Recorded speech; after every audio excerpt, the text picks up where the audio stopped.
आगको थिला होली। जंगलर सबु छोट बड़ पक्षी खूब खुशी थिले। दिने जंगलर सबु पक्षी होली केमिति पालिबे तार योजना बनेले। आरी जानिच पाख जंगलर पक्षी माने ना खूब धूमधाम रे होली खेलती। ए वर्ष आमे भी सेमिति होली खेलिबा। अच्छा तेबे ठीक अछि, केमिति से सब करिबा कुह। सेथिपाई दरकार अनेक सारा रंग, पिचकारी आउ मिठा। आउ हाँ, गीत नाच भी टिके हेबो, नहले होली खेलिबार मजा केमिति आसीबो। आरे बाह, बहुत भल योजना करिछ तमे माने। एथर होली रे बहुत मजा आसीबो। ताहले आउ डेरी काहेकि करिबा, चलो एबेरु ही होली रो सामग्री किनिबा। हाँ हाँ चलो समस्ते मिसी होली पई टंका जमा करिबा। तापरे सबु चढ़ई टंका जमा कले। हेले मीन चढ़ई पाखरे टंका नथिबारु से किछि भी देई पारिलानी। चढ़ई तू भी टंका दे, आमे समस्ते टंका देलु। मिट्टू तू तो जानिचु मो पाखरे टंकाटे भी नाही, तम मानकु मु कोन देबी। आमे जानु चढ़ई तू बहुत गरीब, आमे तते टंका मागिबुनी। ना ना सेमिति हेबनी, आमे समस्ते टंका देइचे, चढ़ई को भी टंका देबाकू पड़िबो, नहले आमे ताको आम सांगरे खेलिबुनी। ठीक अछि काऊ, ए वर्ष मु तम मानक सांगरे होली खेलिबिनी। एमिति कही चढ़ई निज घर को चली गला। अन्य माने बाजार को जाई होली रो सामग्री किनिले। से दिन राति रे मीनू चढ़ईर झियो ताको कहिला, माँ आम घर बाहर ना केते बड़ गोटे टेंट लगा जायछि, काली समस्ते सेठी होली खेलिबे। मु भी मो सांग मानक सह मिसी सेठी होली खेलिबी, आउ बहुत मजा करिबी। हाँ रे माँ, काली होली, मु काली सकाळे तो पई रंग पिचकारी आनी देबी, तू खेलिबू। ना ना माँ, मो पई चिंता करनी, टेंट रे अनेक सारा रंग पिचकारी अछि, मु सेथिरे खेली नेबी। एमिति कही चढ़ईर झियो सोई पड़िला। माँ चढ़ई भी सोई गला। परदिन सकाळे चढ़ईर झियो होली रखा जायतिबा टेंट को गला। आरे बा, एठी तो अनेक गुड़िए पिचकारी अछि, मु ए बड़ पिचकारी को निए, मो सांग माने आसिले तांक सह होली खेलिबी। एमिति से चढ़ईर झियो निज पसंदर एक पिचकारी नेला। सेतेबेले काऊ सेठाକୁ आसी रागी जाई कहिला, गरीब चढ़ईर झियो तू कणे पिचकारी नेइचु, तू जानिचु ए पिचकारी दाम केते? दे दे हम पिचकारी। काऊ आंटी, ए सब तो छुआंक पाई ना, तुमे मते रागुच कोन पाई? मो कोन पाई तते रागुची? जा तो माँ को पचारिबू, ए जागा तम मानक परी गरीबंकर नुह, बाहर एठू। काऊ छोट चढ़ई छुआ को टेंट रु बाहर करिदेला। भितरे समस्ते होली खेलुथिले। बाहर छिड़ा हेई चढ़ईर झियो कांदुथिला। तार कांद शुणी ता माँ ता पाखक आसिला। कौन हैला रे माँ, तू कांदुचु कौन पई? माँ देख ना, समस्ते भितरे केमिति होली खेलुचंती। काऊ आंटी मते टेंट रु बाहर करिदेले, से एमिति काहेकि गले माँ? तू मन दुख करनी, चल मु तो पे रंग पिचकारी किनि देबी, तू मो सह होली खेलिबू। नाई माँ, मो सांग मानक सांगरे होली खेलिबी, चलो ना माँ भीतर को जीवा। एमिति चढ़ईर झियो ता माँ को टाणी टाणी भीतर को नहीं गला।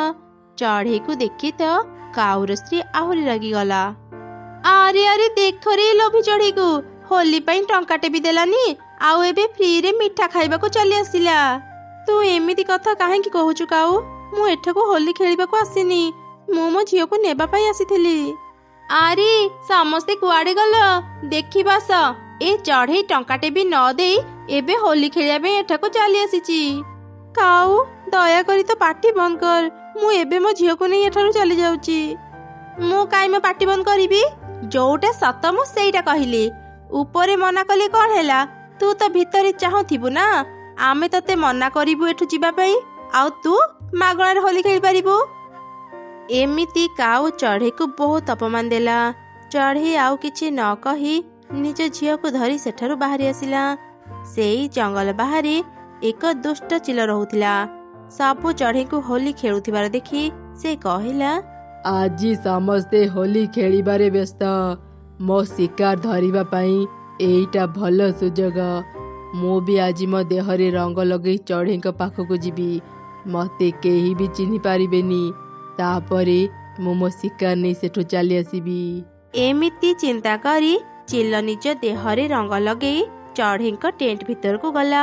ସୁଯୋଗ ଦେଖି ସେ କାଉର ପୁଅକୁ ଧରି ସେଠୁ ଚାଲି ଆସିଲା। ସମସ୍ତେ ଖେଳିବାରେ ଏତେ ବ୍ୟସ୍ତ ଥିଲେ ଯେ କେହି ଏକଥା ଜାଣିପାରିଲେନି। କାଉର ପୁଅ ଜୋର ଜୋରରେ ଚିତ୍କାର କରୁଥିଲା। ମିନୁ ଚଢ଼େଇ ତାର ଚିତ୍କାର ଶୁଣି ପାରିଲା। ସେ ଟେଣ୍ଟ ବାହାରେ ହିଁ ଛିଡ଼ା ହେଇଥିଲା। ଆରେ ଏ ଛୁଆ ତ କାଉର, ଦୁଷ୍ଟ ଚିଲ ତାକୁ କୋଉଠିକି ନେଉଛି? ମୁଁ ଶୀଘ୍ର ତା ପାଖକୁ ଯାଏ। ଆରେ ଚଢ଼େଇ, ଏଠାରୁ ଚାଲିଯା। ମତେ ଆରାମରେ ଛୁଆ ଖାଇବାକୁ ଦେ, ନହେଲେ ମୁଁ ତତେ ବି ଖାଇଦେବି। ଦୁଷ୍ଟ ଚିଲ, ମୁଁ ଥିବା ଯାଏ ତୁ ଏ ଛୁଆର କିଛି କ୍ଷତି କରିପାରିବୁନି। ଏମିତି ସେ ଚଢ଼େଇ ଦୁଷ୍ଟ ଚିଲ ସହ ଲଢ଼େଇ କଲା। ସେ ଆହତ ହେଇଗଲା। ତଥାପି ସେ କୌଣସି ମତେ କାଉର ପୁଅକୁ ଚିଲ ପାଖରୁ ରକ୍ଷା କରି ନେଇ ଆସିଲା। ଆରେ ପୁଅ, ତୁ କୁଆଡେ ଚାଲି ଯାଇଥିଲୁ? ଆମେ ସମସ୍ତେ ତତେ କେତେ ନ ଖୋଜିଛୁ। ମା, ମତେ ଦୁଷ୍ଟ ଚିଲ ନେଇ ଯାଉଥିଲା। ଚଢ଼େଇ ଆଣ୍ଟି ଚିଲ ସହ ଲଢ଼ି ମତେ ତା ପାଖରୁ ରକ୍ଷା କରି ଆଣିଲେ, ନହେଲେ ତ ସେ ଚିଲ ମତେ ଖାଇସାରନ୍ତାଣି।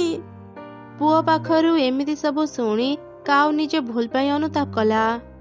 ଚଢ଼େଇ, ମୁଁ ତତେ କେତେ ଅପମାନ ଦେଇଛି। ତୁ ସେସବୁ ଭୁଲି ମୋ ପୁଅର ଜୀବନ ରକ୍ଷା କଲୁ। ମୋ ବ୍ୟବହାର ପାଇଁ ମତେ କ୍ଷମା କରିଦେ। କାଉ, ମୋ ଟଙ୍କାରେ ଗରିବ ହେଇପାରେ, ହେଲେ ହୃଦୟରୁ ନୁହଁ। ମୁଁ ନିଜ ଆଖି ସାମ୍ନାରେ କେମିତି ଏ ଛୋଟ ପୁଅଟିର କ୍ଷତି ହେବାକୁ ଦେଇଥାନ୍ତି? ଚଢ଼େଇ, ତୁ ଆମ ସମସ୍ତଙ୍କୁ କ୍ଷମା କରିଦେ। ଆଜି ପରଠାରୁ ଆମେ ଆଉ କାହାକୁ ବି ଅଲଗା କରିବୁନି। ଆଉ ମନ ଦୁଃଖ କରନି, ଭଗବାନଙ୍କ କୃପାରୁ ସମସ୍ତେ ଠିକ ଅଛନ୍ତି। ଚାଲ ଏବେ ସମସ୍ତେ ମିଶି ଖୁସିରେ ହୋଲି ପାଳିବା। ଚଢ଼େଇ ସମସ୍ତଙ୍କୁ କ୍ଷମା କରିଦେଲା। କାଉ ଚଢ଼େଇକୁ ରଙ୍ଗ ଲଗେଇଲା। ଚଢ଼େଇ ବି ତାକୁ ରଙ୍ଗ ଲଗେଇଲା। ତା ଝିଅ ତା ସାଙ୍ଗମାନଙ୍କ ସହ ମିଶି ହୋଲି ଖେଳିଲା। ଏମିତି ଜଙ୍ଗଲର ସବୁ ଚଢ଼େଇ ମିଳିମିଶି ହୋଲି ଖେଳିଲେ। ଆପଣ ସମସ୍ତଙ୍କୁ ବି ହାପି ହୋଲି। ହୋଲି ହେ, ହୋଲି ହେ। ଆଜି ହଉଛି ରଙ୍ଗର ପର୍ବ ହୋଲି, ଖୁସିର ଦିନ। ହେଲେ ମୁଁ ଥାଉ ଥାଉ କେହି ଖୁସି ହେଇପାରିବେନି। ଏ ଜଙ୍ଗଲର ଚଢ଼େଇମାନେ ପ୍ରତିବର୍ଷ ହୋଲି ଖେଳନ୍ତି, ହେଲେ ମତେ କେହି ଡାକନ୍ତିନି। ଏ ବର୍ଷ ମୁଁ ହୋଲି ଖେଳିବି ନିଜେ ବନେଇଥିବା ରଙ୍ଗକୁ ନେଇ। ଏଇ ହଉଛି ମୋ ପ୍ରଥମ ରଙ୍ଗ, ଗୋବର ପାଣି। ଏଇ ହଉଛି ମୋ ଦ୍ୱିତୀୟ ରଙ୍ଗ, ଲଙ୍କା ଗୁଣ୍ଡ। ଲଙ୍କା ବମ୍ ଫିଙ୍ଗି ଖେଳିବି ହୋଲି। ଯାହା ଦେହରେ ବାଜିବ ଏ ଲଙ୍କା ବମ୍, ସେ ଭୁଲିଯିବ ନିଜ ନାମ। ଏମିତି ଚିନ୍ତା କରି ପିଶାଚି ତା ଗୋବର ବାଲ୍ଟି ଧରି ଜଙ୍ଗଲ ଭିତରକୁ ଆସିଲା। ସେ ଦେଖିଲା ସବୁ ଚଢ଼େଇ ମନ ଖୁସିରେ ହୋଲି ଖେଳୁଛନ୍ତି। ହୋଲି ହେ, ହୋଲି ହେ, ବୁରା ନା ମାନ ହୋଲି ହେ। ଏଇ ନେ ମୁନା। ଆରେ ମତେ ତୁ ପୁରା ଭିଜେଇ ଦେଲୁ, ଏଇ ତୁ ବି ନେ। ଏସବୁ ଏମାନେ କଣ କରୁଛନ୍ତି? ମୋ ଛଡ଼ା ଏମାନେ ଏତେ ମଜା କରୁଛନ୍ତି। ରୁହ, ତମମାନଙ୍କ ମଜା ଛଡ଼ଉଛି। ଏମିତି କହି ପିଶାଚି ତା ଗୋବର ପାଣି ଛୁଆଙ୍କ ଉପରକୁ ଫିଙ୍ଗିଲା। ଠିକ୍ ସେହି ସମୟରେ ଜୋରେ ପବନ ବହିଲା। ଗୋବର ପାଣି ପବନରେ ଉଡ଼ି ଆସି ପିଶାଚିର ଦେହରେ ହିଁ ପଡ଼ିଲା। ତା ଦେହରୁ ଦୁର୍ଗନ୍ଧ ବାହାରିଲା। ଆରେ ଆରେ, ଏସବୁ କଣ ହେଇଗଲା? ଏ ପବନ ଏତିକି ବେଳେ ହିଁ ବହିବାର ଥିଲା। ଚି, ମୋ ଦେହରୁ କେତେ ଦୁର୍ଗନ୍ଧ ବାହାରୁଛି। ମୁଁ ଏ ଛୁଆ ଗୁଡ଼ାକୁ ଛାଡ଼ିବିନି। ଏବେ ମୁଁ ଏମାନଙ୍କ ଉପରକୁ ଲଙ୍କା ଗୁଣ୍ଡ ଫିଙ୍ଗିବି। ଲଙ୍କା ଗୁଣ୍ଡ ଯେତେବେଳେ ଏମାନଙ୍କ ମୁହଁରେ ବାଜିବ, ମଜା ଆସିଯିବ। ଏମିତି କହି ପିଶାଚି ତା ଲଙ୍କା ଗୁଣ୍ଡ ବାହାର କଲା ଫିଙ୍ଗିବା ପାଇଁ। ହଠାତ୍ ଗଛରୁ ଏକ ଶୁଖିଲା ପତ୍ର ଖସି ପିଶାଚିର ନାକରେ ବାଜିଲା। ସେ ଜୋରେ ଛିଙ୍କିଲା, ଯାହା ଫଳରେ ପିଶାଚିର ଲଙ୍କା ଗୁଣ୍ଡ ତା ଉପରେ ହିଁ ପଡ଼ିଗଲା। ଆରେ ମରିଗଲି ରେ, ଜଳିଗଲି। ବଞ୍ଚାଅ ରେ, ମତେ କେହି ବଞ୍ଚାଅ। କଣ କରିବାକୁ ଆସିଥିଲି, କଣ ହେଇଗଲା?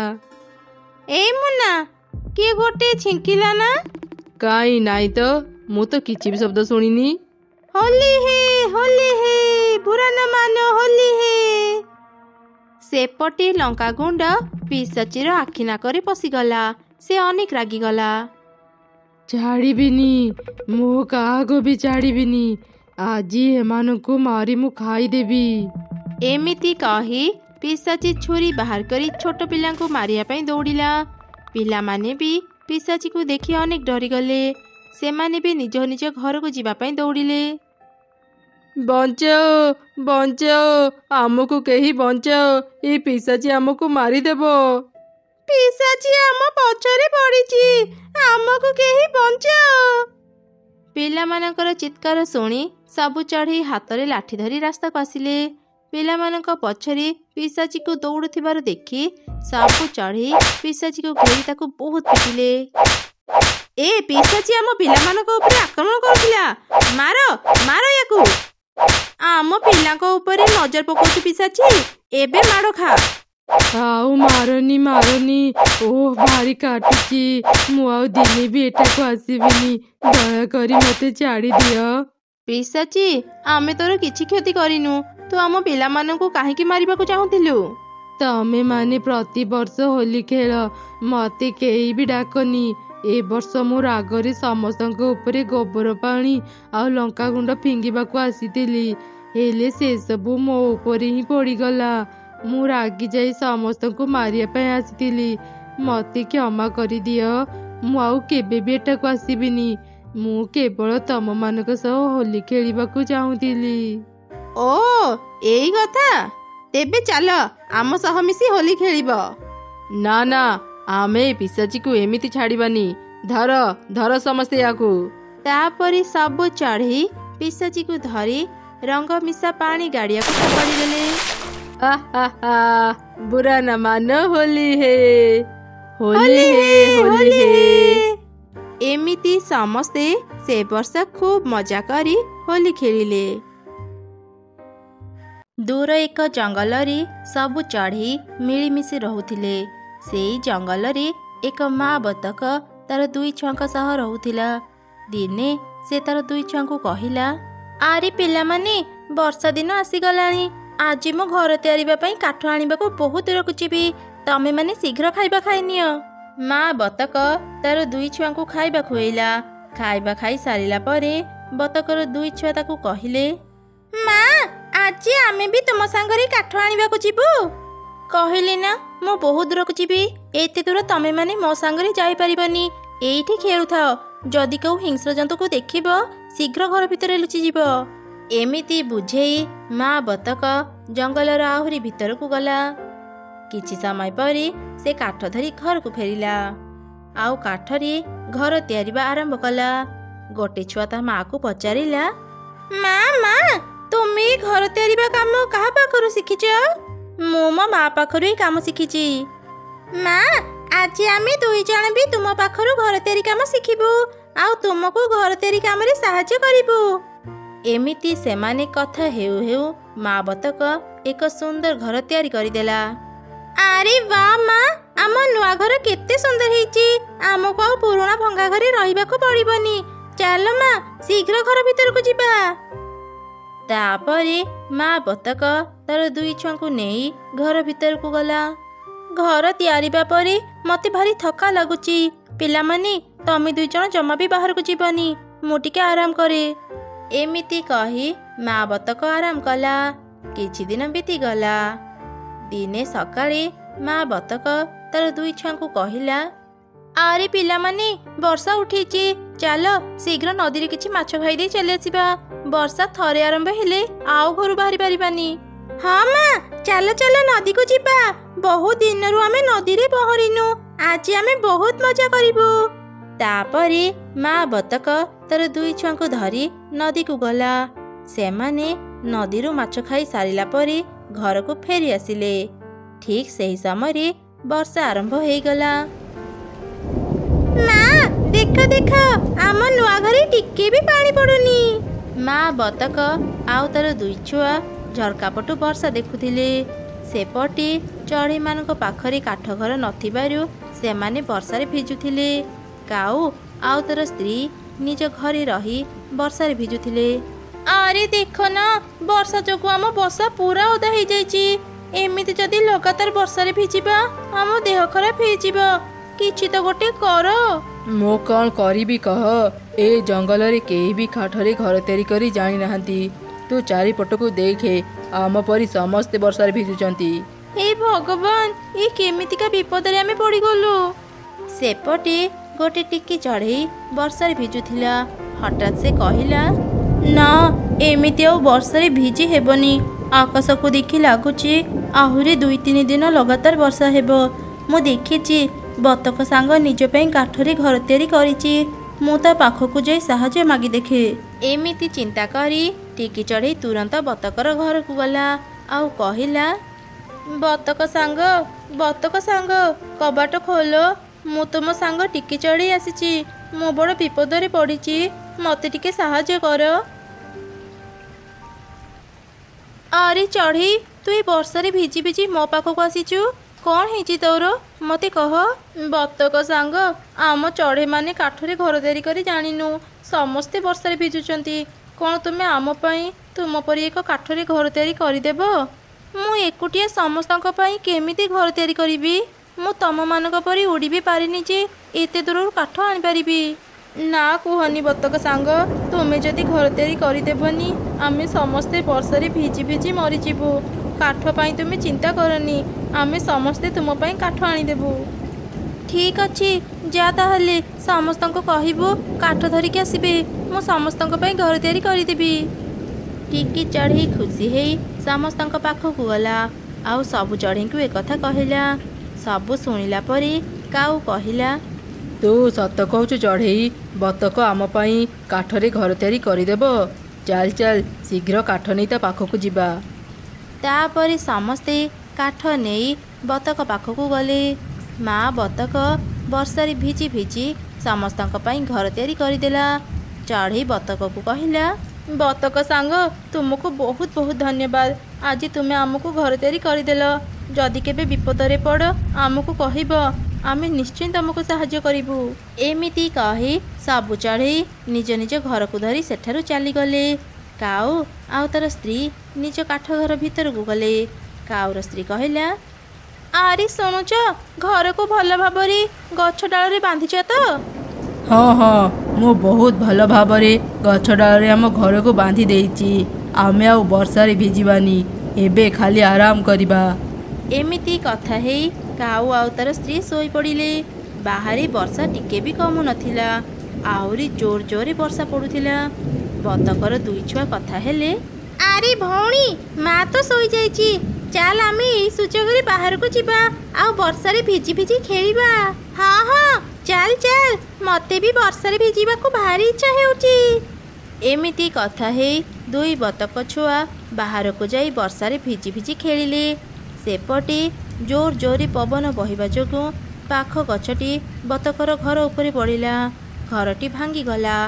ମା ବତକଟି ଚଢ଼େଇମାନଙ୍କ ଘର ତିଆରି କରି କରି ଦୁର୍ବଳ ହେଇଯାଇଥିଲା। ଭଙ୍ଗା ଘର ତଳେ ଚାପି ହେବା ଯୋଗୁଁ ମା ବତକର ଜୀବନ ଚାଲିଗଲା। ଏସବୁ ଯେତେବେଳେ 2 ବତକ ଛୁଆ ଦେଖିଲେ, ସେମାନେ ଅନେକ କାନ୍ଦିଲେ। ମା ତୋର କ'ଣ ହେଇଗଲା? ଉଠ ମା। କାନ୍ଦନି ଭଉଣୀ, ମା ଆମକୁ ଛାଡ଼ି ବହୁତ ଦୂରକୁ ଚାଲି ଯାଇଛି, ସେ ଆଉ କେବେ ବି ଫେରିବନି। 2 ବତକ ଛୁଆ ମାଆକୁ ହରେଇ ଅନେକ କାନ୍ଦୁଥିଲେ। ବର୍ଷାରୁ ରକ୍ଷା ପାଇବା ପାଇଁ ତାଙ୍କ ପାଖରେ ଘର ନଥିଲା। 2 ଜଣ ବର୍ଷାରେ ଭିଜୁଥିଲେ। ଦିଦି, ମୋତେ ଭାରି ଥଣ୍ଡା ଲାଗୁଛି, ମୋତେ ଆଉ ବର୍ଷାରେ ଭିଜିବାକୁ ଭଲ ଲାଗୁନି। ହଁ, ମୋତେ ବି ବର୍ଷାରେ ଭିଜିବାକୁ ଆଉ ଭଲ ଲାଗୁନି। ଚାଲ ଆମେ ଚଢ଼େଇମାନଙ୍କ ପାଖକୁ ଯିବା ଆଉ ତାଙ୍କୁ ସାହାଯ୍ୟ ମାଗିବା। କେହି ନା କେହି ତ ଆମକୁ ନିଶ୍ଚୟ ସାହାଯ୍ୟ କରିବେ। ଏମିତି କଥା ହେଇ 2 ବତକ ଛୁଆ କାନ୍ଦି କାନ୍ଦି ଆଗକୁ ଗଲେ। କିଛି ଦୂର ଗଲା ପରେ ସେମାନେ କାଉର ଘର ଦେଖିଲେ। ଗଛ ତଳେ ଛିଡ଼ା ହେଇ ସେମାନେ କହିଲେ, କାଉ ଅଙ୍କଲ, ଘରେ ଅଛ କି? ଆମକୁ ଟିକେ ସାହାଯ୍ୟ କର, ଆମେ ବଡ଼ ବିପଦରେ ପଡ଼ିଛୁ, ବାହାରକୁ ଟିକେ ଆସ। କ'ଣ ହେଲା? ତମେ 2 ଛୁଆ ଏମିତି ଚିତ୍କାର କାହିଁକି କରୁଛ? କ'ଣ ହେଇଛି ତମ 2 ଜଣଙ୍କର? କାଉ ଅଙ୍କଲ, ଆମ ମା ଆଉ ନାହିଁ, ଗଛ ପଡ଼ି ଆମ ଘର ଭାଙ୍ଗିଗଲା। ସେଇ ଘର ତଳେ ଚାପି ହେଇ ମା ଆମକୁ ଛାଡ଼ି ଚାଲିଗଲା। ରହିବା ପାଇଁ ଆମ ପାଖରେ ଘର ନାହିଁ, ଆମକୁ ତୁମ ଘରେ ଟିକେ ଆଶ୍ରୟ ଦେଇଥାଅ। ମୋ ଘର ବହୁତ ଛୋଟ, ମୁଁ ତମ 2 ଜଣଙ୍କୁ ଘରେ ରଖିପାରିବିନି, ଚାଲିଯାଅ ଏଠୁ। କାଉ ଅଙ୍କଲ, ତୁମ ଘର ତ ଆମ ମା ବନେଇଛି, ତଥାପି ତୁମେ ଆମକୁ ସାହାଯ୍ୟ କରୁନ। ତମମାନଙ୍କ ମା ମୋ ପାଇଁ ରାଜବାସ ତିଆରି କରିଦେଇନି ଯେ ମୁଁ ତମମାନଙ୍କୁ ମୋ ଘରେ ରଖି ତମମାନଙ୍କର ଦାୟିତ୍ୱ ନେବି। ଏତେ ବଢ଼ିଆ ଶୋଇଥିଲି, ଏ 2 ଛୁଆ ଆସି ମୋ ନିଦ ଭାଙ୍ଗିଦେଲେ। ଯାଅ, ଚାଲିଯାଅ ଏଠୁ। ଏମିତି କହି କାଉ କବାଟ ବନ୍ଦ କରିଦେଲା। ଦୁଇ ଛୁଆ ନିରାଶ ହେଇ କାନ୍ଦି କାନ୍ଦି ଆଗକୁ ଗଲେ। ସେମାନେ ଚଢ଼େଇକୁ ବି ସବୁ ଘଟଣା କହିଲେ। ସବୁ ଶୁଣିଲା ପରେ ଚଢ଼େଇ ଦୁଇ ଛୁଆଙ୍କୁ ନିଜ ଘର ଭିତରକୁ ନେଇଗଲା। କାନ୍ଦନି ପିଲାମାନେ, ମୁଁ ଅଛି ନା ତୁମ ପାଖରେ। ମୋର ତ ପିଲା ଛୁଆ କେହି ନାହାନ୍ତି। ଆଜିଠୁ ମୁଁ ତୁମ ଦୁଇ ଜଣଙ୍କୁ ମୋ ନିଜ ଛୁଆ ପରି ପାଳିବି। ଆଜିଠୁ ତମେମାନେ ମୋତେ ମା ଡାକିବ।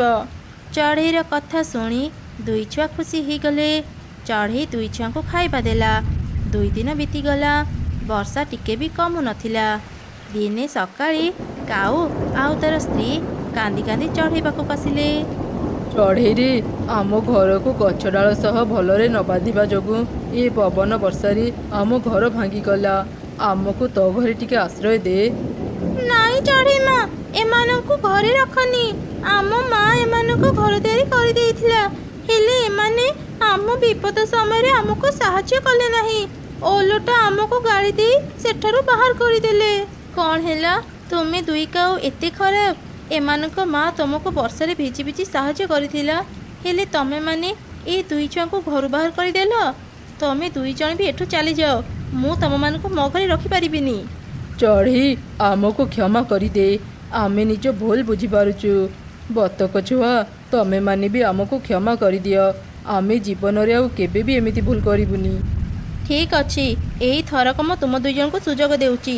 ବର୍ଷା ଛାଡ଼ିବା ଯାଏଁ ତୁମେ ଦୁଇ ଜଣ ଏଇଠି ରୁହ। ହେଲେ ବର୍ଷା ଛାଡ଼ିଲା ପରେ ତମେମାନେ ଏଠୁ ଚାଲିଯିବ। ସବୁବେଳେ ଗୋଟେ କଥା ମନେ ରଖିବ, ଯାହାଠୁ ସାହାଯ୍ୟ ପାଇଛ ତା ବିପଦ ସମୟରେ ତାକୁ ବି ନିଶ୍ଚୟ ସାହାଯ୍ୟ କରିବ। ଦୁଇ କାଉ ନିଜ ଭୁଲ ପାଇଁ ଅନୁତାପ କରୁଥିଲେ। ବର୍ଷା ଛାଡ଼ିବା ଯାଏଁ ସମସ୍ତେ ମିଶି ସେଇ ଗୋଟିଏ ଘରେ ରହିଲେ। ପ୍ରତାପପୁର ରାଜ୍ୟର ରାଜା ଥିଲେ ଭୀମସେନ। ତାଙ୍କର ଗୋଟିଏ ବୋଲି ଝିଅ ଥିଲା ଜ୍ୟୋତ୍ସ୍ନା। ରାଜକୁମାରୀ ଜ୍ୟୋତ୍ସ୍ନା ଥିଲା ରୂପ ଗୁଣରେ ପରିପୂର୍ଣ୍ଣ। ରାଜକୁମାରୀଙ୍କ ବାହାଘର ପାଇଁ ଦୂର ଦୂର ରାଜ୍ୟରୁ ପ୍ରସ୍ତାବ ଆସୁଥିଲା। ସବୁକିଛି ଭଲ ଚାଲୁଥିଲା। କିନ୍ତୁ ଦିନେ ଏକ ଦୁର୍ଘଟଣା ଘଟିଲା। ଆକାଶରେ କଳା ମେଘ ଛାଇଗଲା। ସେହି କଳା ବାଦଲରେ ବସି ଏକ ଶକ୍ତିଶାଳୀ ଯାଦୁଗର ପ୍ରତାପପୁର ରାଜ୍ୟକୁ ଆସିଲା। ସେ ନିଜ ଯାଦୁ ଶକ୍ତି ଦ୍ୱାରା ରାଜାଙ୍କ ସାମ୍ନାକୁ ଗଲା। କିଏ ତୁ ଦୁଷ୍ଟ ଯାଦୁଗର? ମୋ ପ୍ରାସାଦ ଭିତରକୁ କେମିତି ଆସିଲୁ? ରାଜା, ତୋର ଏ ରାଜ୍ୟ ମୋତେ ଭାରି ଭଲ ଲାଗିଲା। ଆଜିଠୁ ମୁଁ ଏ ରାଜ୍ୟର ରାଜା। ସିପାହୀ, ଯାଅ ଏ ଦୁଷ୍ଟକୁ କାରାଗାରରେ ବନ୍ଦୀ କରିଦିଅ। ଆଜ୍ଞା ମହାରାଜ। ଆରେ ଆରେ, ତମେମାନେ ମୋତେ କାହିଁକି ଧରୁଛ? ମୁଁ ତମମାନଙ୍କର ରାଜା। ଏ ଦୁଷ୍ଟ ଯାଦୁଗରକୁ ଧର। ହା ହା ହା, ଏମାନେ ତୋର କିଛି କଥା ଶୁଣିବେନି। କାହିଁକି ନା ମୁଁ ମୋ ଯାଦୁ ଶକ୍ତିରେ ସବୁ ସିପାହୀଙ୍କୁ ବଶ କରି ନେଇଛି। ରାଜାଙ୍କୁ ଦୁଷ୍ଟ ଯାଦୁଗର ବନ୍ଦୀ କରି ନେଇଛି ଜାଣି ରାଣୀ ତୁରନ୍ତ ନିଜ ଝିଅକୁ ଧରି ଏକ ଗୋପନ ରାସ୍ତା ଦେଇ ପ୍ରାସାଦରୁ ବାହାରି ଗଲେ। ଦୁଷ୍ଟ ଯାଦୁଗର ଯେତେବେଳେ ରାଣୀ ଆଉ ରାଜକୁମାରୀଙ୍କୁ ପାଇଲାନି, ସେ ବହୁତ ରାଗିଗଲା ଆଉ ସେମାନଙ୍କୁ ଖୋଜି ଆଣିବା ପାଇଁ ସିପାହୀମାନଙ୍କୁ ଆଦେଶ ଦେଲା। ଯାହା ରୂପର ଏତେ ପ୍ରଶଂସା ଶୁଣି ମୁଁ ଏ ରାଜ୍ୟକୁ ଆସିଲି, ସେ ହିଁ ଏ ରାଜ୍ୟ ଛାଡ଼ି ଚାଲିଗଲା। ସିପାହୀ, ଯାଅ, ରାଜକୁମାରୀ ଯୋଉଠି ବି ଲୁଚି ଥାଉ ତାକୁ ଶୀଘ୍ର ଖୋଜି ଆଣ। ସେପଟେ ଚାଲୁ ଚାଲୁ ରାଣୀଙ୍କ ଦେହ ଖରାପ ହେଇଗଲା। ମା, ଅଟକି ଗଲ କ'ଣ ପାଇଁ? ଆମକୁ ଆହୁରି ଅନେକ ରାସ୍ତା ଯିବାକୁ ହେବ। ଚାଲ ମା, ବାପାଙ୍କୁ ସେ ଦୁଷ୍ଟ ଯାଦୁଗର ପାଖରେ ରକ୍ଷା କରିବାକୁ ହେବ। ମୁଁ ଆଉ ପାରୁନି ରେ ମା। ଆମେ ଦୁଇ ଜଣ ମିଶିଲେ ବି ସେ ଦୁଷ୍ଟ ଯାଦୁଗର ସହ ଲଢ଼େଇ କରି ପାରିବାନି। ମୋର ଯାହା ବି ହେଇଯାଉ, ତତେ କିନ୍ତୁ ବଞ୍ଚିବାକୁ ହେବ। ଶକ୍ତିଶାଳୀ ହେଇ ରାଜ୍ୟକୁ ଫେରିବୁ ମା। ନାଇଁ ମା, ମୁଁ ତୁମକୁ ଛାଡ଼ି କୁଆଡ଼େ ବି ଯିବିନି। ମୁଁ ତୁମକୁ ବି ମୋ ସାଙ୍ଗରେ ନେଇଯିବି। ପାଗଳାମି କରନି ମା। ତୁ ଯା, ଏଠାରୁ ଉତ୍ତର ଦିଗରେ ଗଲେ ଏକ ଘଞ୍ଚ ଜଙ୍ଗଲ ପାଇବୁ। ତୁ ଯେମିତି ସେ ଜଙ୍ଗଲରେ ପାଦ ଦେବୁ, ତୋ ପାଖକୁ ଏକ ଚଢ଼େଇ ଆସିବ। ସେ ସାଧାରଣ ଚଢ଼େଇ ନୁହଁ, ସେ ହେଉଛି ଏକ ଯାଦୁର ଚଢ଼େଇ। ସେ ତତେ ଲୁଚିବାରେ ସାହାଯ୍ୟ କରିବ। ଆଉ ମା ତୁମେ? ତୁ ମୋ ପାଇଁ ଚିନ୍ତା କରନି। ସେ ଦୁଷ୍ଟ ଯାଦୁଗର ମୋତେ ବଞ୍ଚେଇ ରଖିବ। କେବଳ ମୁଁ ହିଁ ତାକୁ ତ ଠିକଣା କହିପାରିବି। ଏବେ ତୁ ଯା ମା। ତାପରେ ରାଜକୁମାରୀ କାନ୍ଦି କାନ୍ଦି ସେଠାରୁ ଚାଲିଗଲା। ରାଣୀ ବେହୋସ ହେଇ ତଳେ ପଡ଼ିଗଲା। ସେପଟେ ରାଜକୁମାରୀ ସେ ଜଙ୍ଗଲରେ ପହଞ୍ଚିଲା। ହଠାତ୍ ତା ସାମ୍ନାକୁ ଏକ ସୁନ୍ଦର ଛୋଟ ଚଢ଼େଇ ଆସି କହିଲା, ରାଜକୁମାରୀ, ଆପଣଙ୍କୁ ଏ ଜଙ୍ଗଲରେ ସ୍ୱାଗତ। ଆରେ କଣ, ତୁ ଚଢ଼େଇ ହେଇ କେମିତି କଥା କହିପାରୁଛୁ? ରାଜକୁମାରୀ, ମୁଁ ସାଧାରଣ ଚଢ଼େଇ ନୁହଁ। ଥରେ ଆପଣଙ୍କ ବାପା ଏକ ପରୀକୁ ସାହାଯ୍ୟ କରିଥିଲେ। ପରୀ ଖୁସି ହେଇ ମତେ ତାଙ୍କୁ ଦେଇଥିଲେ। ରାଜାଙ୍କ ବିପଦ ସମୟରେ ମୁଁ ତାଙ୍କୁ ସାହାଯ୍ୟ କରିଥାଏ। ରାଜା ଏବେ କୋଉ ବିପଦରେ ଅଛନ୍ତି ତା ମୁଁ ଜାଣେ। ରାଜକୁମାରୀ, ଆପଣ ମୋ ସାଙ୍ଗରେ ଆସନ୍ତୁ। ମୁଁ ଆପଣଙ୍କ ଲୁଚିବାର ବ୍ୟବସ୍ଥା କରିଦେଇଛି। ଠିକ ସମୟ ଆସିଲେ ଆପଣ ନିଜ ରାଜ୍ୟକୁ ଫେରି ପାରିବେ ଆଉ ରାଜା ରାଣୀଙ୍କୁ କାରାଗାରରୁ ମୁକ୍ତ କରିପାରିବେ। ତାପରେ ସେ ଚଢ଼େଇ ରାଜକୁମାରୀକୁ ନେଇ ନାଲି ସବୁଜ ରଙ୍ଗର ଝରଣା ପାଖକୁ ଗଲା। ଆରେ, ଏ କେମିତିକା ଅଦ୍ଭୁତ ଝରଣା! ଏମିତି କ'ଣ ନାଲି ସବୁଜ ରଙ୍ଗର ଝରଣା ଥାଏ? ରାଜକୁମାରୀ, ଏମିତି ବହୁ ଜିନିଷ ଥାଏ ଯାହା ଆମ ପାଇଁ ଅଜଣା। ଏ ଜାଗା ଆପଣଙ୍କ ପାଇଁ ସୁରକ୍ଷିତ। ଆପଣ ଏଇ ଗୁମ୍ଫାରେ ରୁହନ୍ତୁ। ଏଠି ଆପଣଙ୍କୁ କେହି ଖୋଜି ପାଇବେନି। ଗୁମ୍ଫା? ହେଲେ ମୁଁ ତ ଏଠି କୌଣସି ଗୁମ୍ଫା ଦେଖିବାକୁ ପାଉନି। କିଛି ସମୟ ଅପେକ୍ଷା କରନ୍ତୁ ରାଜକୁମାରୀ, ଆପଣ ଏବେ ଗୁମ୍ଫା ଦେଖିପାରିବେ। ଝରଣା, ତୁମେ ବନ୍ଦ ହୁଅ। ପାହାଡ଼, ତୁମେ ରାସ୍ତା ଦେଖାଅ। ଖୋଲି ଦିଅ ତୁମ ଦ୍ୱାର। ମୋର ଏଇ ଅନୁରୋଧ ସ୍ୱୀକାର କର।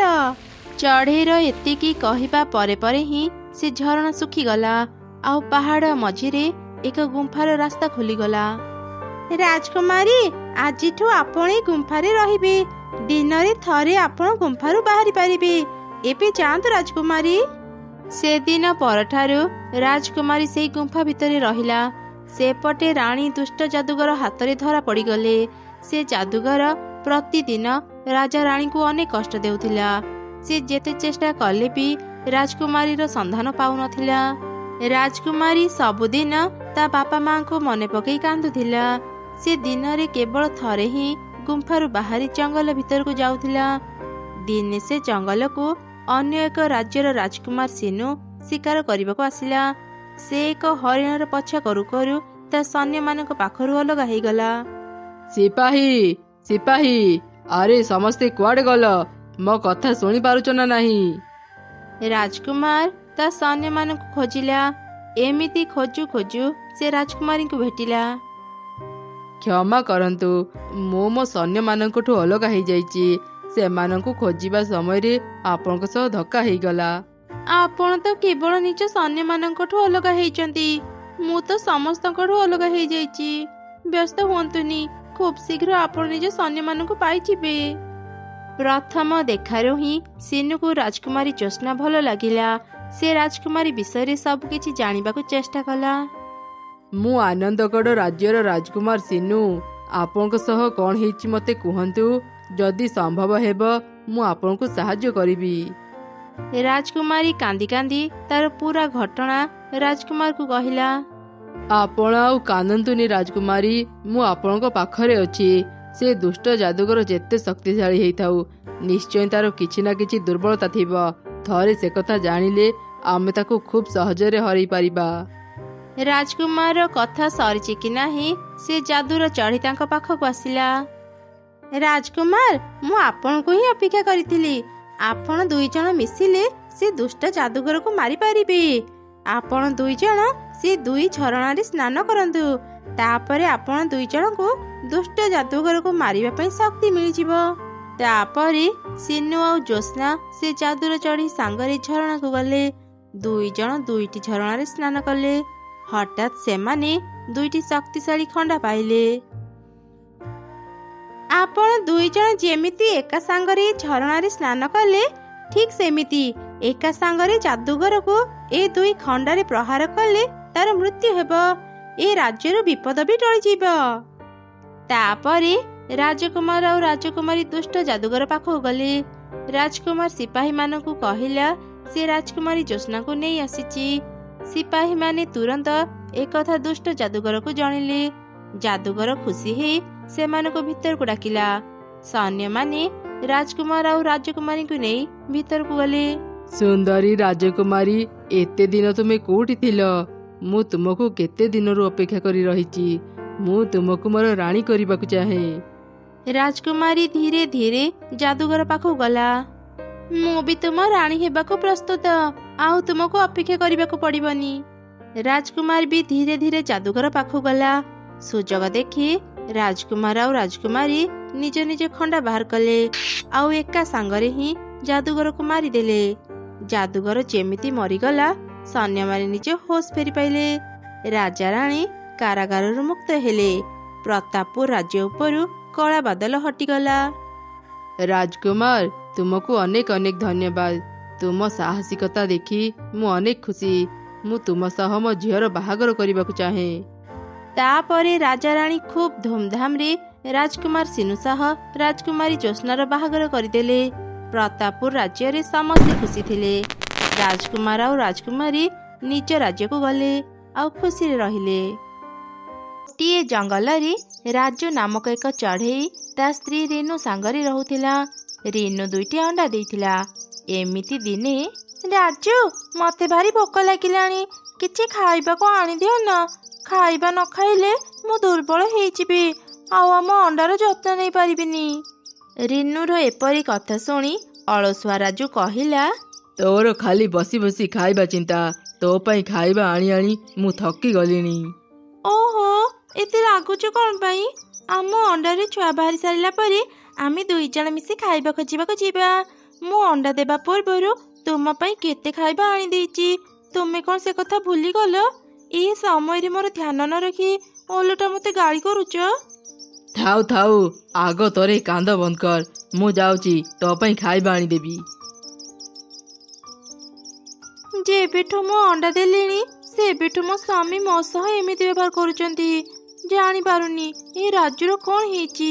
ଆଜି ଆସିଲେ ମୁଁ ପଚାରିବି, ସେ କୌଣସି କାରଣ ପାଇଁ ଚିନ୍ତାରେ ନାହିଁ ତ। ସନ୍ଧ୍ୟାରେ ରାଜୁ ଚଢ଼େଇ କିଛି ଶୁଖିଲା ଦାନା ଧରି ଘରକୁ ଫେରିଲା। ରାଜୁ, ଆଜି ବି ତୁମେ ଶୁଖିଲା ଦାନା ଧରି ଆସିଛ? ମତେ ନା ମିଠା ଫଳ ଖାଇବାକୁ ଭାରି ଇଚ୍ଛା ହେଉଛି। ତୁମେ ଆଜି ଦିନଟା ଆମ ଅଣ୍ଡା 2ଟିକୁ ଜଗିଥାଅ। ମୁଁ ଯାଉଛି, କିଛି ମିଠା ଫଳ ଖାଇ ଆସିବି। ତୁ କ'ଣ ଭାବିଛୁ ମତେ? ଏତେ କଷ୍ଟ କରି ମୁଁ ତୋ ପାଇଁ ଖାଇବା ଆଣୁଛି ଆଉ ତୁ ପୁଣି ମତେ କହୁଛୁ ଏ ଅଣ୍ଡା ଜଗିବା ପାଇଁ? ମୁଁ ତୋର ଆଉ କିଛି କାମ କରିପାରିବିନି। ରାଜୁର ଏମିତି କଥା ଶୁଣି ରିନୁ କାନ୍ଦିଲା। ତା ଦେଖି ରାଜୁ କହିଲା, ତୁ ଏବେ କାନ୍ଦି କାନ୍ଦି ମୋ କାନ ଖରାପ କରିନି, ମତେ ଶୋଇବାକୁ ଦେ। ଏମିତି କହି ରାଜୁ ଶୋଇ ପଡ଼ିଲା। ରିନୁ ବି କାନ୍ଦି କାନ୍ଦି ଶୋଇ ପଡ଼ିଲା। ପରଦିନ ସକାଳେ, ରାଜୁ, ବାହାରେ ଅନେକ ଗରମ ପଡ଼ିଛି। ମୁଁ ଅଣ୍ଡା ଦେବା ଦିନରୁ ଗାଧେଇନି। ତୁମେ ଟିକେ ଆଜି ଖାଇବା ଧରି ଘରକୁ ଶୀଘ୍ର ଫେରି ଆସିବ। ମୁଁ ନଦୀକୁ ଗାଧେଇବା ପାଇଁ ଯିବି। ଖାଇବା ଖୋଜିବା କେତେ କଷ୍ଟ ତୁ କେମିତି ଜାଣିବୁ? ଯେତେବେଳେ ଖାଇବା ପାଇବି ସେତେବେଳେ ଘରକୁ ଫେରିବି। ଏ ରିନୁକୁ ନେଇ ମୁଁ ଆଉ ପାରିବିନି। 2ଟି ଅଣ୍ଡା ଦେଇ ମତେ ତାର ଚାକର ବନେଇ ସାରିଲାଣି। ବହୁତ ଦିନରୁ ମୁଁ କିଛି ଭଲ ଖାଇବା ଖାଇନି। ଯାଏ ପାଖ ଜଙ୍ଗଲରୁ କିଛି ଫଳ ଖାଇ ଆସେ। ଏମିତି ଚିନ୍ତା କରି ରାଜୁ ପାଖ ଜଙ୍ଗଲକୁ ଗଲା ଆଉ ଏକ ଆମ୍ବ ଗଛରେ ବସି କିଛି ଆମ୍ବ ଖାଇଲା। ଫଳ ଖାଉ ଖାଉ ହଠାତ୍ ତାର ନଜର ଆମ୍ବ ଗଛ ତଳେ ଥିବା ଏକ ବ୍ୟାଗ୍ ଉପରେ ପଡ଼ିଲା। ସେ ତଳକୁ ଆସି ବ୍ୟାଗ୍କୁ ଖୋଲିଲା। ସେ ବ୍ୟାଗ୍ ଭିତରେ ଅନେକ ଟଙ୍କା ଥିଲା। ବାପରେ, ଏ ବ୍ୟାଗରେ ଏତେ ଟଙ୍କା ଅଛି? କିଏ ବୋଧେ ଟଙ୍କା ବ୍ୟାଗକୁ ଭୁଲରେ ଏଠି ଛାଡ଼ି ଚାଲି ଯାଇଛି। ଏବେ ଏ ବ୍ୟାଗକୁ ମୁଁ ନେଇଯିବି। ଏ ବ୍ୟାଗରେ ଏତେ ଟଙ୍କା ଅଛି ଯେ ମୁଁ ବସି ବସି ଖାଇଲେ ବି ସରିବନି। ରାଜୁ ସେ ବ୍ୟାଗ୍ରୁ ଟଙ୍କା ବାହାର କରି ଗଣିଲା। ଦୂରରୁ ମୁନି ନାମକ ଏକ ଚଢ଼େଇ ରାଜୁକୁ ଦେଖୁଥିଲା। ଲାଗୁଛି ଏ ଚଢ଼େଇଟା ଅନେକ ଧନୀ। ୟା ପାଖରେ ତ ଅନେକ ଟଙ୍କା ଅଛି। କୌଣସି ମତେ ମୁଁ ଯଦି ୟାକୁ ମୋ ଘରକୁ ନେଇପାରନ୍ତି ତାର ସବୁ ଟଙ୍କା ପାଇଯାଆନ୍ତି। ଏମିତି ଚିନ୍ତା କରି ମୁନି ରାଜୁ ପାଖକୁ ଗଲା। ରାଜୁ ସେତେବେଳେ ଟଙ୍କା ବ୍ୟାଗ୍ ନେଇ ଚାଲି ଯାଉଥିଲା। ମୁନି ତାକୁ କହିଲା, ତୁମେ କିଏ ସୁନ୍ଦର ଚଢ଼େଇ? ମତେ ତୁମ ପ୍ରେମରେ ପାଗଳି କରିଦେଇ କୁଆଡ଼େ ଚାଲି ଯାଉଛ? ମୁଁ ଆଜି ଯାଇ ତୁମ ଭଳି ସୁନ୍ଦର ଚଢ଼େଇକୁ ଦେଖିନଥିଲି। ଆଚ୍ଛା କହିଲ, ତୁମେ କ'ଣ ବାହା ହେଇଛ? ରାଜୁକୁ ମୁନି ଭାରି ଭଲ ଲାଗିଲା। ସେ ବି ମିଛ କହିଲା, ନା, ମୋର ଏ ଯାଏଁ ବାହାଘର ହେଇନି। ମୁଁ ଜଙ୍ଗଲରୁ ଜଙ୍ଗଲ ବୁଲି ବୁଲି ସୁନ୍ଦରୀ ଝିଅ ଖୋଜୁଛି। ସତରେ ନା କ'ଣ? ତେବେ ତୁମେ ମତେ ବାହା ହେବ? ମୁଁ ଏ ଜଙ୍ଗଲର ସବୁଠାରୁ ସୁନ୍ଦରୀ ପକ୍ଷୀ। ମୋ ପାଖରେ ନିଜର ଏକ ଘର ବି ଅଛି। ତୁମେ କେତେ ସୁନ୍ଦରୀ ତୁମକୁ ଦେଖିଲେ ହିଁ ଜଣା ପଡୁଛି। ମୁଁ ତୁମ ପ୍ରସ୍ତାବରେ ରାଜି। ମୁଁ ତୁମକୁ ବାହା ହେବି। ତାହେଲେ ଠିକ ଅଛି, ଏବେ ମୋ ସାଙ୍ଗରେ ମୋ ଘରକୁ ଚାଲ। ତାପରେ ମୁନି ସାଙ୍ଗରେ ରାଜୁ ତା ଘରକୁ ଗଲା। ରାସ୍ତାରେ ସେ ଚିନ୍ତା କଲା, ए जंगलକୁ ଆସି ମୋର ବଡ଼ ଉପକାର ହେଲା। ଟଙ୍କା ସହ ଏକ ସୁନ୍ଦରୀ ଝିଅ ବି ପାଇଗଲି। ସେ ରିନୁ ପାଇଁ ଖାଇବା ଖୋଜି ଖୋଜି ମୁଁ ଥକି ଯାଇଥିଲି। ଏବେ ଆଉ ତା ପାଖକୁ ଫେରିବିନି। ମୁନି ରାଜୁକୁ ତା ଘର ଭିତରକୁ ନେଇ ଭଲ ଭଲ ଖାଇବା ଖୁଆଇଲା। ସେପଟେ ରିନୁ ରାଜୁକୁ ଅପେକ୍ଷା କରି ବସିଥିଲା। ରାଜୁ କ'ଣ ପାଇଁ ଏଯାଏଁ ଫେରିଲେନି? ମତେ ଭାରି ଶୋଷ ଲାଗିଲାଣି। ଘରେ ଏକୁଟିଆ ମୁଁ ଅଣ୍ଡା ଛାଡ଼ି ମୁଁ ବାହାରକୁ କେମିତି ଯିବି? ହଠାତ୍ ରିନୁ ଏକ ଉପାୟ ଚିନ୍ତା କଲା। ତାପରେ ସେ ଗଛରୁ କିଛି ପତ୍ର ତୋଳି ଆଣି ତା ଅଣ୍ଡାକୁ ଭଲ ଭାବରେ ଘୋଡ଼େଇ ଦେଲା। ତାପରେ ସେ ନଦୀକୁ ଯାଇ କିଛି ପାଣି ପିଇଲା। ନଦୀ ପାଖ ଏକ ଗଛରୁ କିଛି ଖାଇବା ବି ଖାଇନେଲା। ତାପରେ ସେ ଘରକୁ ଫେରି ଆସିଲା। ଏହିପରି ଅନେକ ଦିନ ବିତିଗଲା। ରାଜୁ ଆଉ ରିନୁ ପାଖକୁ ଫେରିଲାନି। ସେପଟେ ଦିନେ ମୁନି ମନରେ ଚିନ୍ତା କଲା, ଆଜି ଯାଇ ରାଜୁ ମତେ ଟଙ୍କାଟେ ବି ଦେଲାନି। ମୁଁ ତାକୁ ଆଉ ଘରେ ବସି ଖୁଆଇ ପାରିବିନି। ଆଜି ରାତିରେ ହିଁ ମୁଁ ତାର ସବୁ ଟଙ୍କା ଚୋରି କରି ନେଇ ଆସିବି। ତାପରେ ମୁଁ ତାକୁ ଏ ଘରୁ ଧକ୍କା ଦେଇ ବାହାର କରିଦେବି। ମୁନି ରାତି ହେବା ଯାଏଁ ଅପେକ୍ଷା କଲା। ସେପଟେ ରିନୁର ଅଣ୍ଡାରୁ ଛୁଆ ବାହାରିଲେ। ରିନୁ ତାର 2 ଛୁଆଙ୍କୁ ଦେଖି ଖୁବ୍ ଖୁସି ହେଇଗଲା। ରାଜୁ, ତୁମେ ସିନା ଘରକୁ ଆଉ ଫେରିଲନି। ଆଜି ଦେଖିଥାନ୍ତ ଆମ ଛୁଆ 2ଟି କେତେ ସୁନ୍ଦର ହେଇଛନ୍ତି। ମୁଁ ଆଉ ଏ ପୁରୁଣା ଘରେ ରହିବିନି। ନଦୀ ପାଖରେ ଏକ ନୂଆ ଘର ତିଆରି କରିବି। ଆଉ ମୋ ଛୁଆଙ୍କ ସହ ସେଇଠି ରହିବି। ନଦୀ ପାଖରେ ଖାଇବା ଖୁବ୍ ସହଜରେ ମିଳିଯାଏ। ଯାଏ ମୋ ସାଙ୍ଗ ପାରା ସହ ମିଶି ଆଗ ଘର ତିଆରି କାମ ସାରିଦିଏ। ଏମିତି ଚିନ୍ତା କରି ରିନୁ ତା ସାଙ୍ଗ ପାରା ସହ ମିଶି ନଦୀ ପାଖ ଗଛରେ ଏକ ସୁନ୍ଦର ଘର ତିଆରି କଲା। ଆଉ ତାର 2 ଛୁଆଙ୍କ ସହ ସେ ଘରେ ରହିଲା। ସେପଟେ ରାତି ସମୟରେ ମୁନି ରାଜୁର ସବୁ ଟଙ୍କା ଚୋରି କରି ନେଇଗଲା। ପରଦିନ ସକାଳେ ରାଜୁ ମୁନିକୁ କହିଲା, ମୁନି, ମୋ ବ୍ୟାଗ୍ଟା ଦେଖୁନି ଯେ ତୁମେ କ'ଣ ମୋ ବ୍ୟାଗ୍ ନେଇଛ? ଯଦି ନେଇଥାଅ ମତେ ମୋ ବ୍ୟାଗ୍ ଫେରେଇ ଦିଅ। ନା, ମୁଁ ତୁମର କୌଣସି ବ୍ୟାଗ୍ ଦେଖିନି। ମୁଁ ଜାଣେ ମୁନି, ମୋ ବ୍ୟାଗ୍କୁ ତୁ ନେଇଛୁ। ଆମର ଏଯାଏଁ ବାହାଘର ହେଇନି। ମୋ ବ୍ୟାଗ୍ ମତେ ଦେ, ନହେଲେ ମୁଁ ତତେ ବାହା ହେବିନି। ମୁଁ ବି ତତେ ବାହା ହେବିନି। ବାହାରି ଯା ମୋ ଘରୁ, ନହେଲେ ମୁଁ ଏବେ ପୋଲିସ ଡାକି କହିବି ତୁ ମୋ ଘରୁ ଚୋରି କରୁଥିଲୁ। ତାପରେ ଦେଖିବୁ ପୋଲିସ ମାନେ ତାର କ'ଣ ଅବସ୍ଥା କରିବେ। ମନ ଦୁଃଖରେ ରାଜୁ ମୁନି ଘରୁ ବାହାରି ଆସିଲା। ମୁଁ ଜାଣେ ମୁନି, ତୁ ହିଁ ମୋ ଟଙ୍କା ବ୍ୟାଗ୍ ଚୋରି କରିଛୁ। ମୁଁ ତ ମନର କଥା ନ ଜାଣି ତୋ ଘରକୁ ଯାଇ ଭୁଲ କରିଦେଲି। ଏବେ ମୁଁ କୁଆଡ଼େ ଯିବି? ଆରେ ହଁ, ମୁଁ ଏବେ ରିନୁ ପାଖକୁ ଯିବି। ସେ ମୋ ସ୍ତ୍ରୀ, ସେ ନିଶ୍ଚୟ ମୋତେ କ୍ଷମା କରିଦେବ। ଏମିତି ଚିନ୍ତା କରି ରାଜୁ ତା ପୁରୁଣା ଘରକୁ ଗଲା। ହେଲେ ସେଠି ରିନୁ ନଥିଲା। ତାପରେ ସେ ବହୁତ ଖୋଜି ଖୋଜି ରିନୁର ନୂଆ ଘରକୁ ଗଲା। ଏତେ ଦିନ ପରେ ରାଜୁକୁ ଦେଖି ରିନୁ କହିଲା, କଥା କ'ଣ ରାଜୁ? ଏତେ ଦିନ ତୁମେ କୋଉଠି ଥିଲ? ନିଶ୍ଚୟ ଆଉ କାହାକୁ ବାହା ହେଇ ସାରିଥିବ। ତେବେ ତୁମର ସେ ସୁନ୍ଦରୀ ସ୍ତ୍ରୀକୁ ଛାଡ଼ି ଆଜି ମୋ ପାଖକୁ କ'ଣ ପାଇଁ ଆସିଲ? କ'ଣ ଦରକାର ତମର?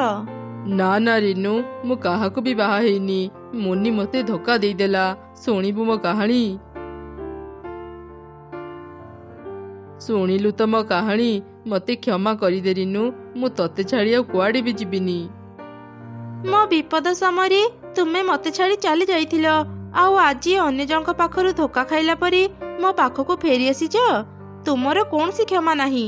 ଏ ଘର ତୁମର ନୁହଁ। ଏ ଘର ମୁଁ ବନେଇଛି। ଚାଲିଯାଅ ମୋ ଘରୁ। ରିନୁ ରାଜୁକୁ ତା ଘରୁ ବାହାର କରିଦେଲା। ରାଜୁ ଏକ ଗଛରେ ବସି ନିଜ ମୁଣ୍ଡ ପିଟିଲା। ସେପଟେ ରିନୁ ତାର 2 ଛୁଆଙ୍କ ସହ ଖୁବ୍ ଖୁସିରେ ରହିଲା। ଥରେ ଗୋଟିଏ ଜଙ୍ଗଲରେ ଅନେକ ପ୍ରକାରର ରଙ୍ଗ ବେରଙ୍ଗର ପକ୍ଷୀ ରହୁଥିଲେ। ସେ ଜଙ୍ଗଲର ସବୁ ପକ୍ଷୀ ବହୁତ ଚାଲାକ ଆଉ ପରିଶ୍ରମୀ ଥିଲେ। ସମସ୍ତେ କିଛି ନା କିଛି ବ୍ୟବସାୟ କରି ନିଜ ଘର ଚଳାଉଥିଲେ। ସେହି ଜଙ୍ଗଲରେ ମିନୁ ନାମକ ଏକ ଛୋଟ ଚଢ଼େଇ ରହୁଥିଲା। ମିନୁ ଚଢ଼େଇ ବହୁତ ସୁନ୍ଦର ଚୁଡ଼ି ତିଆରି କରିପାରୁଥିଲା। ସେ ପ୍ରତିଦିନ ବଜାରକୁ ଯାଇ ଚୁଡ଼ି ବିକ୍ରି କରୁଥିଲା। ଏମିତି ଗୋଟେ ଦିନ ମିନୁ ଚଢ଼େଇ ଚୁଡ଼ି ଧରି ବଜାରକୁ ବିକ୍ରି କରିବା ପାଇଁ ଯାଉଥିଲା। ରାସ୍ତାରେ ସେ ଚମ୍ପା କାଉକୁ ପାଇଲା। ସେ ବି ଚୁଡ଼ି ବିକ୍ରି କରିବା ପାଇଁ ବଜାରକୁ ଯାଉଥିଲା। ଆରେ ଚମ୍ପା, ତୁ ଚୁଡ଼ି ବିକ୍ରି କରିବା ପାଇଁ ବଜାରକୁ ଯାଉଛୁ କି? ହଁ ମିନୁ, ମୁଁ ଏବେ ବଜାରକୁ ଯାଉଛି। ଚାଲ ଆମେ ସାଙ୍ଗ ହେଇକି ଯିବା। ସେମିତିରେ ସମୟ ଜଣା ପଡ଼ିବନି। ଏମିତି ସେ 2 ଜଣ ବଜାରକୁ ଚୁଡ଼ି ବିକ୍ରି କରିବା ପାଇଁ ଚାଲିଗଲେ। ବଜାରରେ ପହଞ୍ଚିଲା ପରେ ସେମାନେ ନିଜ ନିଜ ଚୁଡ଼ି ବିକ୍ରି କରିବା ଆରମ୍ଭ କଲେ। ମିନୁ ଚଢ଼େଇର ଚୁଡ଼ି ଦେଖିବାକୁ ବହୁତ ସୁନ୍ଦର ହେବା ଯୋଗୁଁ ସମସ୍ତେ ତା ପାଖରୁ ହିଁ ଚୁଡ଼ି କିଣୁଥିଲେ। ହେଲେ ଚମ୍ପା କାଉର ଚୁଡ଼ି ଏତେ ଭଲ ନ ହୋଇଥିବାରୁ ତା ପାଖରୁ କେହି ବି ଚୁଡ଼ି କିଣୁନଥିଲେ। ଏସବୁ ଦେଖି ଚମ୍ପା କାଉ ମନରେ ଈର୍ଷା ହେଲା। ସେ କହିଲା, ସମସ୍ତେ ମିନୁ ଚଢ଼େଇ ପାଖରୁ ହିଁ ଚୁଡ଼ି କିଣୁଛନ୍ତି, ମୋ ପାଖରୁ ତ କେହି ବି ଚୁଡ଼ି କିଣୁନାହାନ୍ତି। ମତେ ଏସବୁ ଜମା ବି ଭଲ ଲାଗୁନି, ମତେ କିଛି ଗୋଟେ କରିବାକୁ ପଡ଼ିବ। କିଛି ସମୟରେ ହିଁ ମିନୁ ଚଢ଼େଇର ସବୁ ଚୁଡ଼ି ବିକ୍ରି ହେଇଗଲା। ସେ ଖୁସି ହେଇ କହିଲା, ଆରେ ବାଃ, ଆଜି ତ ମୋର ସବୁ ଚୁଡ଼ି ବିକ୍ରି ହେଇଗଲା, ଏବେ ମୁଁ ମୋର ଘରକୁ ଯାଏ। ଏମିତି କହି ମିନୁ ଚଢ଼େଇ ତା ଘରକୁ ଚାଲିଗଲା। ସେପଟେ ଚମ୍ପା କାଉ ବି ତା ଘରକୁ ଫେରିଲା। ଆଜି ତ ମୋର ଗୋଟେ ବି ଚୁଡ଼ି ବିକ୍ରି ହେଲା ନାହିଁ, ସମସ୍ତେ ସେ ମିନୁ ପାଖରୁ ହିଁ ଚୁଡ଼ି କିଣିଲେ। ମତେ କିଛି ଗୋଟେ ତ କରିବାକୁ ପଡ଼ିବ, ନହେଲେ ମୁଁ ମୋ ଘର କେମିତି ଚଳେଇବି। ପରଦିନ ସକାଳେ କାଉ ଶୀଘ୍ର ବଜାରକୁ ଗଲା। ଆଉ ସେ ମନରେ ଚିନ୍ତା କଲା, ମୁଁ ଆଜି ଶୀଘ୍ର ବଜାରକୁ ଆସିଛି, ଲାଗୁଛି ଆଜି ମୋର ସବୁ ଚୁଡ଼ି ବିକ୍ରି ହେଇଯିବ। ହେଲେ ସେମିତି କିଛି ବି ହେଲାନି। କାଉ ସମସ୍ତଙ୍କୁ ଚୁଡ଼ି କିଣିବାକୁ କହୁଥିଲା, କିନ୍ତୁ କେହି ବି କାଉ ପାଖରୁ ଚୁଡ଼ି କିଣୁନଥିଲେ। ଯେମିତି ମିନୁ ଚଢ଼େଇ ତା ଚୁଡ଼ି ଧରି ବଜାରକୁ ଆସିଲା, ସବୁ ଚଢ଼େଇ ତା ପାଖକୁ ଚୁଡ଼ି କିଣିବା ପାଇଁ ଚାଲିଗଲେ। ଏସବୁ ଦେଖି ଚମ୍ପା କାଉ ବହୁତ ରାଗିଗଲା। ଆଜି ମୁଁ ବଜାରକୁ ଶୀଘ୍ର ଆସିଥିଲି, ଭାବିଥିଲି ସମସ୍ତେ ମୋ ପାଖରୁ ହିଁ ଚୁଡ଼ି କିଣିବେ, ହେଲେ ସେମିତି କିଛି ବି ହେଲାନି। ଏ ମିନୁ ଚଢ଼େଇର କିଛି ବ୍ୟବସ୍ଥା କରିବାକୁ ପଡ଼ିବ, ଯେମିତି ସେ ଆଉ ଏ ବଜାରକୁ କେବେ ବି ଆସିପାରିବନି। ଏମିତି ଚିନ୍ତା କରି କାଉ ତା ଘରକୁ ଗଲା ଆଉ ଏକ ଯୋଜନା ବନେଇଲା। ରାତିରେ ମିନୁ ଚଢ଼େଇ ଶୋଇଥିଲା, ସେତେବେଳେ ଚମ୍ପା କାଉ ଚୁପ୍ ଚୁପ୍ ତା ଘରକୁ ଆସିଲା ଆଉ ତାର ସବୁ ଚୁଡ଼ିକୁ ଚୋରି କରି ନିଜ ଘରକୁ ନେଇଗଲା। ପରଦିନ ସକାଳେ ଚମ୍ପା କାଉ ଶୀଘ୍ର ଉଠି ମିନୁ ଚଢ଼େଇର ସବୁ ଚୁଡ଼ି ଧରି ବଜାରକୁ ଗଲା। ସେପଟେ ମିନୁ ଚଢ଼େଇର ନିଦ ଭାଙ୍ଗିଲା ପରେ ସେ ଦେଖିଲା ତା ଘରେ ଗୋଟେ ବି ଚୁଡ଼ି ନାହିଁ।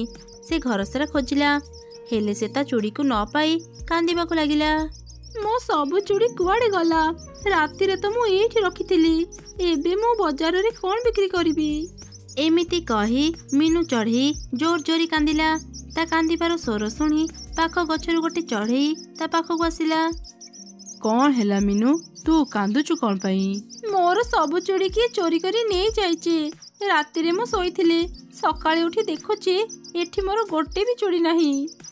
ଆଚ୍ଛା, କିଏ ତ ଚୁଡ଼ି ଚୋରି କରିଥାଇପାରେ ତୁ ଭାବୁଛୁ? ନା, ମୁଁ ଜାଣିନି ମୋ ଚୁଡ଼ି କିଏ ଚୋରି କରିଛି। ଆରେ ସାଙ୍ଗ, ତୁ ଆଉ ଚିନ୍ତା କରନି, ସେ ଚୋର ଆଜି ନହେଲେ କାଲି ନିଶ୍ଚୟ ଧରା ପଡ଼ିବ। ତୁ ଆଉ ମନ ଦୁଃଖ ନ କରି ପୁଣି ଥରେ ଚୁଡ଼ି ତିଆରି କର। ହଁ, ମୁଁ ବି ଜାଣିଛି ମତେ ସେ ଚୁଡ଼ି ଆଉ କେବେ ବି ମିଳିବନି। କାଲି ପାଇଁ ଏବେ ମତେ ପୁଣି ଥରେ ଚୁଡ଼ି ତିଆରି କରିବାକୁ ପଡ଼ିବ। ସେପଟେ କାଉ ପାଖରେ ଏତେ ସୁନ୍ଦର ସୁନ୍ଦର ଚୁଡ଼ି ଦେଖି ସବୁ ଚଢ଼େଇ ଆଶ୍ଚର୍ଯ୍ୟ ହେଇଗଲେ ଆଉ କାଉ ପାଖକୁ ଯାଇ ତାଠୁ ଚୁଡ଼ି କିଣିଲେ।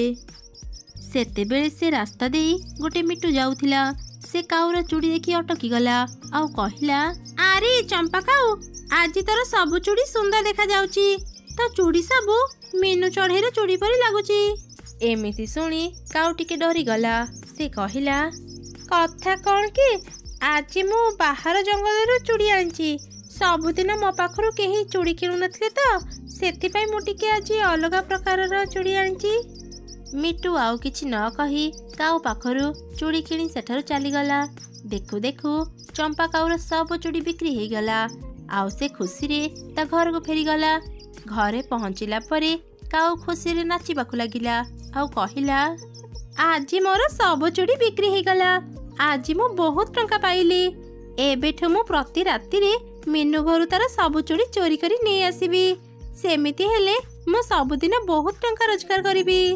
ସେପଟେ ମିନୁ ଚଢ଼େଇ ଦିନସାରା ବହୁତ ପରିଶ୍ରମ କରି ଚୁଡ଼ି ତିଆରି କରୁଥିଲା। ତା ଘର ରାସ୍ତାରେ ମିଟୁ ଯାଉଥିଲା। ସେ ମିନୁ ଚଢ଼େଇର ଘରକୁ ଦେଖି କହିଲା, ଆରେ ଏ ଘର ତ ମିନୁ ଚଢ଼େଇର, ଚାଲ ମୁଁ ତା ପାଖକୁ ଯାଏ ଆଉ ତାକୁ ପଚାରିବି ଆଜି ସେ କ'ଣ ପାଇଁ ବଜାରକୁ ଆସିଲାନି। ତାପରେ ମିଟୁ ମିନୁ ଚଢ଼େଇର ଘର ଭିତରକୁ ଗଲା। ସେ ଦେଖିଲା ମିନୁ ଚଢ଼େଇ ଘରେ ଚୁଡ଼ି ବନାଉଛି। ଆରେ ମିନୁ, ତୁ ଆଜି ଚୁଡ଼ି ନେଇ ବଜାରକୁ କ'ଣ ପାଇଁ ଆସିଲୁନି? ଆଚ୍ଛା ଆଚ୍ଛା, ତୁ ଆଜି ଚୁଡ଼ି ବନେଇ ନଥିଲୁ, ସେଥିପାଇଁ ଏବେ ତିଆରି କରୁଛୁ ନା? ଆରେ ନା ନା, ରାତିରେ ମୋର ସବୁ ଚୁଡ଼ି ଚୋରି ହେଇଯାଇଛି। ସେଥିପାଇଁ ମୁଁ ଏବେ ଚୁଡ଼ି ତିଆରି କରୁଛି। କାଲି ମୁଁ ଚୁଡ଼ି ନେଇ ବଜାରକୁ ଯିବି। ଏମିତି ଶୁଣି ମିଟୁ ସବୁ ବୁଝିପାରିଲା ଆଉ ମିନୁକୁ କହିଲା, ଆଚ୍ଛା ଏବେ ବୁଝିଲି, ସେ ଚମ୍ପା କାଉ ଆଜି ତୋ ଭଳି ଚୁଡ଼ି କାହିଁକି ଆଣିଥିଲା। ସେ ହିଁ ତୋର ସବୁ ଚୁଡ଼ି ଚୋରି କରିଛି। ଏମିତି କହି ମିଟୁ ଧରିଥିବା ଚୁଡ଼ି ମିନୁକୁ ଦେଖେଇଲା। ମିନୁ ତା ଚୁଡ଼ି ଚିହ୍ନି ପାରିଲା ଆଉ ଜାଣିଗଲା ଯେ ଚମ୍ପା କାଉ ହିଁ ତାର ସବୁ ଚୁଡ଼ି ଚୋରି କରିଛି। ମୁଁ ତ ନିଜ ଆଖିରେ ବିଶ୍ୱାସ କରିପାରୁନି, ସେ ଚମ୍ପା କାଉ ଏତେ ତଳକୁ ଖସିଗଲା। ଚାଲ ମିଟୁ, ଆମେ ଏବେ ହିଁ ତା ଘରକୁ ଯିବା। ତାପରେ ମିନୁ ଆଉ ମିଟୁ ଚମ୍ପା କାଉର ଘରକୁ ଗଲେ। ସେମାନଙ୍କୁ ତା ଘରେ ଦେଖି କାଉ ଡରିଗଲା ଆଉ କହିଲା, କଣ ହେଲା? ତମେ ଦୁଇ ଜଣ ହଠାତ୍ ମୋ ଘରେ? କିଛି କାମ ଥିଲା କି? କାଲି ରାତିରେ ତୁ ମୋ ଘରୁ ଚୁଡ଼ି ଚୋରି କରିବାକୁ ଆସିଥିଲୁ ନା? ନା ନା, ମୁଁ ତ ଘରକୁ ଯାଇନି। ମୁଁ ଜାଣିନି ତୋ ଚୁଡ଼ି କିଏ ଚୋରି କରିଛି। ଚୁପ୍ କର, ତୁ ମିଛ କାହିଁକି କହୁଛୁ? ସବୁଦିନ ତୁ ସାଦା ରଙ୍ଗର ଚୁଡ଼ି ବିକ୍ରି କରୁଛୁ। ହଠାତ୍ ତୁ ମିନୁ ଚଢ଼େଇ ପରି ରଙ୍ଗୀନ ଚୁଡ଼ି କୋଉଠୁ ଆଣିଲୁ? ତୁ ହିଁ ମିନୁ ଚଢ଼େଇର ସବୁ ଚୁଡ଼ି ଚୋରି କରି ବଜାରକୁ ନେଇଥିଲୁ। ସତ କଥା ମାନି ଯା, ନହେଲେ ଆମେ ଏ କଥା ପୁରା ଜଙ୍ଗଲରେ ପ୍ରଚାର କରିଦେବୁ। ମିଟୁର ଧମକ ଶୁଣି କାଉ ଡରିଗଲା। ସେ ଜାଣିଗଲା ଯେ ଏମାନେ ସତ କଥା ଜାଣି ସାରିଛନ୍ତି। ସେ ଆଉ ମିଛ କହିପାରିବନି। ସେ କାନ୍ଦି କାନ୍ଦି ମିନୁ ଚଢ଼େଇକୁ କ୍ଷମା ମାଗିଲା। ମିନୁ, ମୋତେ କ୍ଷମା କରିଦେ। ମୁଁ ଲୋଭରେ ଅନ୍ଧ ହେଇଯାଇଥିଲି। ସବୁଦିନ ଚଢ଼େଇମାନେ ତୋ ପାଖରୁ ହିଁ ଚୁଡ଼ି କିଣୁଥିଲେ। ମୋ ପାଖରୁ କେହି ବି ଚୁଡ଼ି କିଣୁନଥିଲେ। ମୁଁ ବି ତୋ ଭଳି ଟଙ୍କା ରୋଜଗାର କରିବାକୁ ଚାହୁଁଥିଲି। ସେଥିପାଇଁ ମୁଁ ଚୋରି କରିଥିଲି। ମୋର ଭୁଲ ହେଇଗଲା, ମୋତେ କ୍ଷମା କରିଦେ। ତୋର ଯଦି ଚୁଡ଼ି ଦରକାର ଥିଲା ମୋତେ ମାଗିଥାନ୍ତୁ।